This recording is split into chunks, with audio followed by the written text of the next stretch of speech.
रात में हेडफोन लगाकर गाना सुन रही सपना के पास उसके डैड आकर कहते हैं कि तुम अभी तक जाग रही हो। सपना कहती है पापा मैं बस 5 मिनट में सो जाऊंगी। उसके डैड चले जाते हैं तो सपना फिर से गाना सुनने में बिजी हो जाती है। तभी कुछ आहट होती है। सपना अपने डैड से कहती है मैंने कह दिया ना पापा मैं बस 5 मिनट में सो जाऊंगी, और वह फिर से गाना सुनने में लग जाती है। इसी तरह फिर से आहट होती है। तभी सामने से कोई साया जाता हुआ दिखाई देता है और तभी सपना को कोई अनजान साया खींच कर ले जाता है। दरअसल 2 दिन पहले नदी किनारे गरबा कर रही 3 लड़कियों के म्यूजिक सिस्टम को एक आदमी डंडा मारकर तोड़ देता है। वो आदमी लड़कियों से कहता है तुम जानती हो ना कि गांव में गरबा करना मना है। इन तीनों लड़कियों में उस आदमी की बेटी सपना और किंजल थी। किंजल जो कुछ दिन पहले ही शहर से गांव में आई थी। आदमी से कहती है कि गरबा करने में आखिर बुराई ही क्या है। वह बताता है कि रानी बड़ा गांव पर एक डायन का प्रकोप है कि नवरात्र में जो भी गांव में गरबा करेगा तो उसे गंभीर परिणाम भुगतने होंगे। आदमी यह कहकर वहां से जाने लगता है। किंजल उससे कहती है कि काका अब डायन क्या करेगी। तब आदमी कहता है कि भगवान से प्रार्थना करो कि गांव में किसी की जान न जाए। चाय की दुकान पर आया एक अजनबी आदमी रानीवाड़ा गांव के बारे में पूछता है। वह किसी से फोन पर बात करते हुए कहता है कि वह रानीवाड़ा महल पहुंचने वाला है। यह सुनकर दोनों लड़कों के कान खड़े हो जाते हैं। वह उससे पूछते हैं तुम किस महल की बात कर रहे हो। वह बताता है कि मेरा नाम मनसुख है और हमारी कंपनी को रानीवाड़ा महल के रिडेवलपमेंट का कॉन्ट्रैक्ट मिला है और मैं उसी के लिए यहाँ आया हूँ। रानीवाड़ा महल का नाम सुनते ही वहाँ चाय पी रहे लोग डर कर भाग जाते हैं। महल के नाम से दोनों लड़के प्रार्थना करने लगते हैं और फिर वह गांव की तरफ चला जाता है। महल के गेट पर रियल एस्टेट एजेंट बाबू भाई उसका वेट कर रहे थे। वह जल्दी से मनसुख को अंधेरा होने से पहले महल दिखाने के लिए कहते हैं। अंधेरा होने से पहले की बात सुनकर मनसुख कहता है कहीं मेरे साथ कोई झोल तो नहीं हो रहा। तब बाबू भाई कहते हैं कि बस अंदर महल में लाइट नहीं है, और फिर वह महल के गेट का ताला तोड़कर अंदर चले जाते हैं। आगे क्या होगा।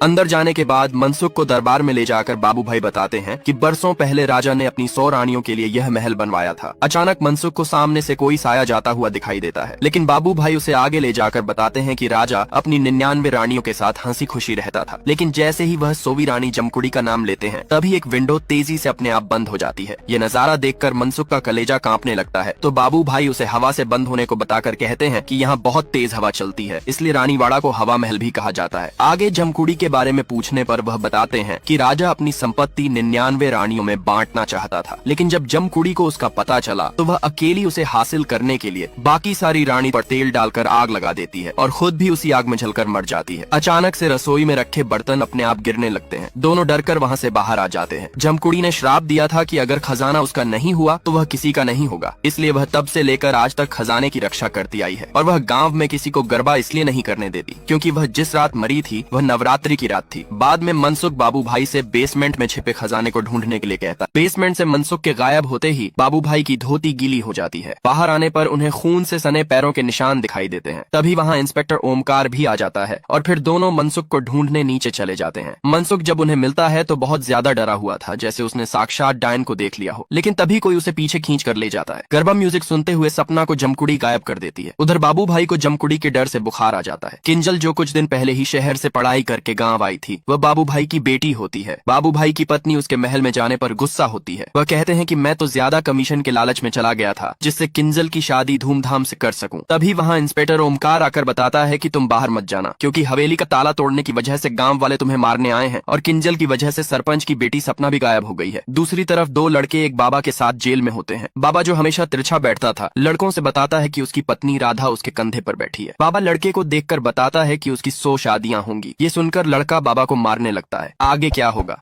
कुछ दिन पहले गरबा करने वाली तीनों लड़कियों में से ये एक लड़की सिलाई करते हुए धागा लेने चली जाती है। तभी उसे मशीन के चलने की आवाज आती है। उसे लगा शायद ये उसका वहम है। फिर से आवाज आने पर वह देखती है तो वहाँ कुछ नहीं था। अचानक मशीन अपने आप तेज चलने लगती है। लड़की डरते हुए जैसे ही उधर देखती है तभी साया उसे खींच कर ले जाता है। उधर इस महिला बीना पर 50 करोड़ का बैंक कर्ज था। रिकवरी एजेंट घर की इवैल्यूएशन के लिए उसके पास आता है। यह महिला रानीवाड़ा खानदान से थी और उसकी नजर रानीवाड़ा महल के खजाने पर थी क्योंकि वह उसे हासिल करके अपना कर्ज चुकाना चाहती थी। लेकिन उसका एक भाई कुंवर उसके रास्ते का कांटा बना हुआ था क्योंकि वह भी महल पर अपना कब्जा करना चाहता था। इंस्पेक्टर ओमकार बबलू और उसके दोस्त को छुड़ाकर अपने साथ ले आता है। बबलू को वहाँ एक लड़की कुमुद मिलती है। उससे बात करने पर पता चलता है कि वह कुंवर की भतीजी है जो लंदन से आई है। इंस्पेक्टर बबलू को बाबू भाई के घर लेकर आता है क्योंकि वह उसका भतीजा था। लेकिन वहाँ गाँव वाले अभी की बाबू भाई को मारने उसके घर के सामने खड़े थे। बबलू उन्हें भरोसा देता है कि वह 1 सप्ताह के अंदर जमकुड़ी पर काबू कर लेगा और ऐसा न करने पर वह खुद बाबू भाई को गाँव वालों के हवाले कर देगा।